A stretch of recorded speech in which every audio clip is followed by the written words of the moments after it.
आदेश आता है एसएचओ को फलानी फलानी जगह फलाने फलाने नेता की के आम आदमी पार्टी के नेता की मीटिंग डिसरप्ट करनी है और पुलिस वहां पे बकायदा लेके जाती है बीजेपी के गुंडों को। आज ये छोटा सा लड़का दिल्ली के पंजाबियों को, पंजाब के पंजाबियों को चुनौती देने चला है। हम इसका सख्त विरोध करते हैं और हम कहते हैं कि अमित शाह जी को इसके लिए माफी मांगनी चाहिए। जिस तरह से गुंडागर्दी और हिंसा भारतीय जनता पार्टी फैला रही है, ये जो आतिशी जी ने कहा, ये वारदातें केवल उनकी विधानसभा तक सीमित नहीं है। पूरी दिल्ली के अंदर मेरे पास न जाने कितने हमारे कैंडिडेट्स आ चुके हैं। मेरी अपनी विधानसभा में, राजेंद्र नगर में, इधर उधर कई जगहों पर हमने देखा है और शिकायतें आ रही हैं कि भारतीय जनता पार्टी पूरी तरह से गुंडागर्दी के ऊपर उतरी हुई है। कोई भी पार्टी या कोई भी कैंडिडेट हिंसा क्यों करता है? उसे हिंसा करने की जरूरत क्यों पड़ती है? वो तभी हिंसा करता है जब वो देखता है कि बाकी अन्य अहिंसात्मक तरीके से, शांतिपूर्ण तरीके से उसका जीतना असंभव है।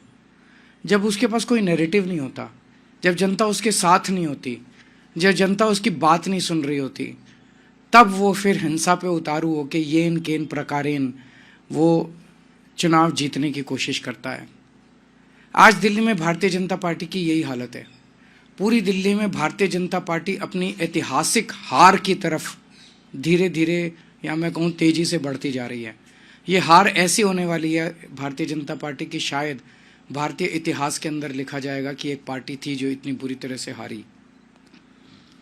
उसकी वजह से अब इसकी कमान अमित शाह जी ने संभाल ली है केंद्र में, और पूरी दिल्ली पुलिस को कानून व्यवस्था से विड्रॉ कर दिया गया है। और पूरी दिल्ली पुलिस को विड्रॉ करके उनको केवल और केवल भारतीय जनता पार्टी के चुनाव प्रचार में करने में, पूरी दिल्ली पुलिस अब भारतीय जनता पार्टी का चुनाव प्रचार कर रही है। और चुनाव प्रचार कैसे कर रही है? भारतीय जनता पार्टी के गुंडों को गुंडागर्दी करने में संरक्षण देते हैं या फैसिलिटेट करते हैं, पार्टिसिपेट भी करते हैं। पूरे खुलेआम गुंडागर्दी चल रही है, पैसे बांटे जा रहे हैं, सामान बांटे जा रहे हैं, साड़ियां बांटी जा रही हैं, और पुलिस वहीं खड़ी होती है। पुलिस बाकायदा लोगों को लाइन में खड़ा करा के प्रॉपरली उनको सामान दिलवाती है, प्रॉपरली पैसे दिलवाती है, चेक करती है। वोटर हो तो सामान लो, वोटर नहीं हो, वोट नहीं बना हुआ तो पुलिस बाकायदा चेक कर करके सामान बंटवा रही है। तो पुलिस के संरक्षण में पूरी दिल्ली से दिल्ली पुलिस को विड्रॉ कर लिया गया कानून व्यवस्था से। और इसलिए हम देख रहे हैं पिछले कुछ दिनों में किस तरह से पहले से ही चरमराई हुई थी दिल्ली की कानून व्यवस्था, अब तो पूरी तरह से ध्वस्त हो चुकी है दिल्ली की कानून व्यवस्था, क्योंकि दिल्ली के लोगों के संरक्षण देने के लिए, उनको सुरक्षा देने के लिए कोई पुलिस अवेलेबल नहीं है। सारी दिल्ली पुलिस केवल और केवल भारतीय जनता पार्टी को, गुंडागर्दी को संरक्षण देने के लिए लगी हुई है। मेरी एक दो एसएचओ से बात हुई, उन एसएचओज ने मुझे जो बताया वो इतना खतरनाक है कि आप सुन के आपके रोंगटे खड़े हो जाएंगे।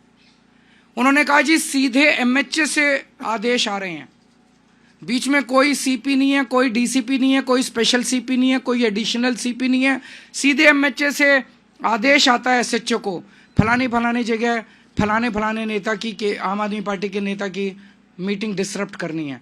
और पुलिस वहाँ पे बाकायदा लेके जाती है बीजेपी के गुंडों को, अपने संरक्षण में वहाँ पे गुंडागर्दी करवाती है। दिल्ली के अंदर अब केवल आम आदमी पार्टी नहीं, कोई पता चल जाए कि आम आदमी पार्टी का समर्थक है, आम आदमी पार्टी का वोटर है, उसको भी नहीं बख्शा जा रहा, उसको डराया जा रहा है। जैसे अभी इन्होंने कहा, धमकाया जा रहा है, डराया जा रहा है। और पूरी दिल्ली के अंदर एक जबरदस्त डर का माहौल है कि खबरदार अगर आम आदमी पार्टी को वोट दिया तो। दिल्ली ने इस तरह की हिंसा कभी नहीं देखी थी। दिल्ली एक शांतिप्रिय स्टेट है, दिल्ली एक सभ्य लोगों का शहर है, दिल्ली पढ़े लिखे लोगों का शहर है। तो मैं ये पूछना चाहता हूं कि क्या दिल्ली ये सब बर्दाश्त करेगी? दिल्ली ये बर्दाश्त नहीं करेगी। मेरी अपनी 3 या 4 सभाओं को इन लोगों ने डिसरप्ट करने की कोशिश की, और बड़ी खूबसूरती देखिए कि वहां जो ऑडियंस में लोकल जनता आई हुई थी, महिलाओं ने खड़े होकर जो बीजेपी के कार्यकर्ताओं को खदेड़ा, वहां से उन्हें दुम दबा के भागना पड़ा। तो मैं दिल्ली की जनता को कहना चाहता हूं कि दिल्ली हम सब लोगों की है, इन गुंडों की नहीं है दिल्ली। हमें दिल्ली को बचाना पड़ेगा, आपको दिल्ली को बचाना पड़ेगा, अपनी दिल्ली के लिए, अपने बच्चों के भविष्य के लिए, दिल्ली के भविष्य के लिए आपको खड़े होना पड़ेगा। अगर कहीं ये डराने की कोशिश करें, एकजुट होकर इनका सामना करना पड़ेगा। हम देखते हैं, हम सब 2 करोड़ लोग देखते हैं कि कैसे ये बीजेपी वाले दिल्ली को बर्बाद करते हैं। हम नहीं होने देंगे दिल्ली को बर्बाद। और आप सोच के देखो, चुनाव के पहले अगर ये गुंडागर्दी इस तरह की कर रहे हैं, खुदा ना खास्ता अगर ये जीत गए तो चुनाव के बाद ये दिल्ली का क्या हाल करेंगे, इसकी आप कल्पना भी नहीं कर सकते। हमें दिल्ली की संस्कृति को बचाना है और इस गुंडागर्दी को रोकना है। आप कुछ अगर कोई 1-2 क्वेश्चंस हैं तो आप बताइए। वो बिल्कुल रोकने की कोशिश की जा रही है। मुझे ये डर है कि चुनाव वाले दिन वोटर्स को वोट डालने से रोका जाएगा। मुझे मतलब मैंने बताया, बीजेपी अपनी शायद 2015 की जो हार थी, 3 सीट आई थी, उससे भी ज़्यादा बुरी हार इन लोगों की होने वाली है इस बार। बहुत बुरा हाल होने वाला है। और जितनी गुंडागर्दी ये कर रहे हैं उतने वोट इनके कम हो रहे हैं, उतने वोट। जनता ये पसंद नहीं करती। जनता कहती है भाई आप अपना काम बताओ, काम इनके पास है नहीं गिनाने को। जनता कहती है आप अपना विजन बताओ, विजन ये कहते हैं मोहल्ला क्लिनिक बंद कर देंगे, दिल्ली के स्कूल बंद कर देंगे, दिल्ली के। जनता को ये सब, इनका एजेंडा पसंद नहीं आ रहा जनता को।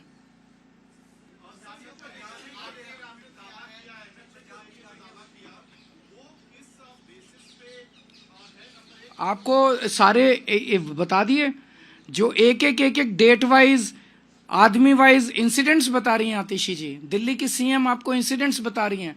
उन्होंने लिखित में चुनाव आयोग को शिकायत की है। इनको सबको गिरफ्तार किया जाए। जिन जिन लोगों का नाम अभी आतिशी जी ने लिया, अगर चुनाव दिल्ली में निष्पक्ष होने हैं, कम से कम चुनाव तक इन लोगों को गिरफ्तार करके अंदर रखा जाए। अदरवाइज तो ये खुलेआम है कि पुलिस तो हमारी है। जब सैया भय कोतवाल तो डर काहेगा।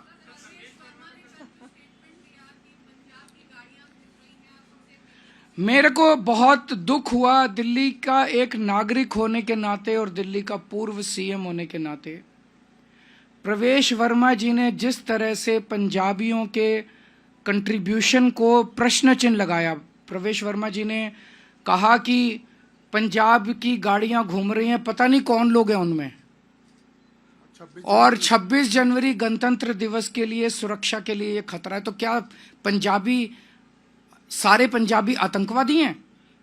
सारे पंजाबी देशद्रोही हैं? क्या सारे पंजाबी देश के लिए खतरा हैं? पंजाबियों ने दिल्ली को संवारा है। पंजाबियों ने आज जो दिल्ली है जिस स्तर पे, उसमें पंजाबियों का बहुत बड़ा कंट्रीब्यूशन है। पंजाबियों जो आज पंजाबी हैं, इनके पूर्वजों ने देश के लिए कुर्बानियां दी थी। आज जो दिल्ली के पंजाबी हैं, उनके पूर्वजों ने देश के लिए अपनी जान न्यौछावर की थी। 1947 में जब पार्टीशन हुआ था, लाखों पाकिस्तान से रेफ्यूजी दिल्ली आए थे। उन्होंने न जाने कितनी यातनाएं और कितनी दुर्दशा झेली थी। आज ये छोटा सा लड़का दिल्ली के पंजाबियों को, पंजाब के पंजाबियों को चुनौती देने चला है। हम इसका सख्त विरोध करते हैं और हम कहते हैं कि अमित शाह जी को इसके लिए माफी मांगनी चाहिए पूरे देश से। अमित शाह जी को पंजाबियों से माफी मांगनी चाहिए।